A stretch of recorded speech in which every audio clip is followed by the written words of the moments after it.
দর্শকদের উদ্দেশ্যে আপাতত আমার একটাই কথা বলার, তবে এটুকু বলতে পারি যে আমি সবসময় 100 হওয়ার চেষ্টা করি। অবশেষে তাণ্ডবের নায়িকা নিয়ে অসন্তুষ্ট প্রকাশ করলেন বরবাদের অভিনেত্রী ইধিকা পাল। শাকিব খানের সাথে 2টা সিনেমা করার পর তিনি চাইছিলেন আরো বেশ কিছু সিনেমায় কাজ করতে।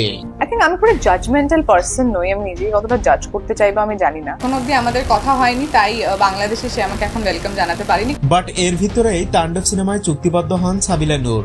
এই বিষয়টি মন থেকে মেনে নিতে পারেনি ইধিকা পাল। সম্প্রতি একটি লাইভ শোতে ইধিকা বলেন, আমি কোনো জাজমেন্টাল করতে চাই না, তবে এতটুকু বলতে পারি আমি সব সময় 100 হওয়ার চেষ্টা করি।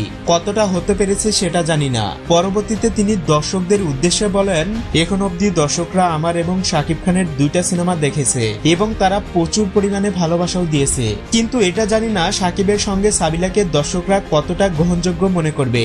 এখানে একটা বিষয় ক্লিয়ার, ইধিকা এবং সাবিলা দুজনই ছোট পর্দা থেকে উঠে আসছে। এরা দুজনই যথেষ্ট ভালো অভিনয় করে, কিন্তু আসল ঘটনা হলো তাদের অভিনয়ে কিছু যায় আসে না। দর্শকরা এখন আর সিনেমা হলে নায়িকা দেখতে আসে না। শাকিব খানের স্টারডমের জন্যই একটা মুভি সুপার ডুপার হিট হওয়ার জন্য যথেষ্ট।